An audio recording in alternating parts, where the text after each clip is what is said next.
سوړ ژمي د خلکو پریوتي اقتصاد او د لرګیو لوړو بیو په ننګرهار کې د ګڼو کورونو انغري ساړه کړي دي. سږکال چې د نورو کلونو په پرتله ژمی د پام وړ سوړ اټکل شوی، دلته د لرګیو د خرڅلاو دې ځایونو ته د ګوتو په شمار خلک راځي. هغوی چې د ګڼو ستونزو سربیره د لرګیو اخیستلو ته زړه ښه کوي، وایي اکثریت خلک بیکاره دي او نشي کولی لرګي راونیسي. په خبره یې که د لرګیو نرخونه راښکته نشي، د ناروغیو ګراب به ورسره لوړ شي، ځکه تنکي ماشومان او د پاخه عمر لرونکي خلک د زیاتو سړو تاب نه لري. سږکال لرګي ډېر قیمت دی او اقتصاد خلک ضعیف د کاروبار نشته دونسي او چې لرګي د کارزانه شي ښار ته راشي نو خلک غریب خلک مو واخلي به نرخونه بیخي لوړ دي. بعض ځای کې تاسو وګورئ سهار موږ ګرځو اخوا دی خو 15-15 روپۍ خو بیخي خطر لرګي نشته دی. یو د کور ودانې به موږ د چا خبره 35 روپۍ کې موږ تمنو لګاوه توت لرګي په 35 او سپیدا چې دغه موږ ته 70 روپۍ باندې ویلې.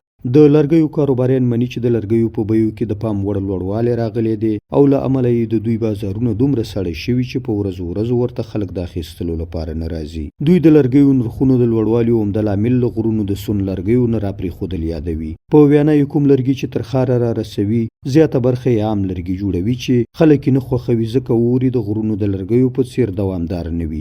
لرګي د غرونو نه بند شوي دي، خلک راوړي 10 منه 15 منه پناه پیشه یا په واسطه یا په نور لیندین باندې خو راوړي. خو هغه یو من لرګي مثال هغه دی چې راوړي مخکې موږ په روز کال یو من څېړۍ په 80 روپۍ یا 15 روپۍ خرڅوله، اوس یو من څېړۍ من په 100 روپۍ خرڅوو ځکه چې دا هغه دی نه راځي. د توتانو لرګي راځي، خلک شین ونې او بوټي او وچ نه پرېږدي، ټول وهي او راوړي ښار ته خرڅوي. نو کاروبار کې زموږ ډېر فرق راغلی دی. مخکې زما په هفته کې یو موټر لرګي خرڅېدل، ما سره 4 دانې کسان به زرنج ولاړو او 3 کسانو به لرګي ماتول. تقریبا 8-9 کسان ما سره په دې کې کار کوو.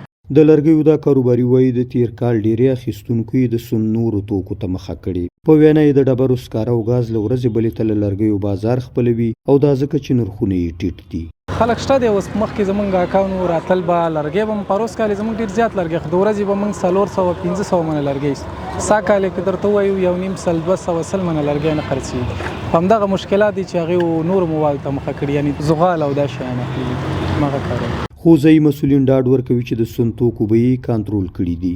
یوازې د سون لرګي دي چې لا ورته ټاکلی نرخ نه دی معلوم شوی، خو په نږدې ورځو کې به یادې ستونزې ته د ځانګړي شوي کمیسیون پر مټ د حل لاره ومومي.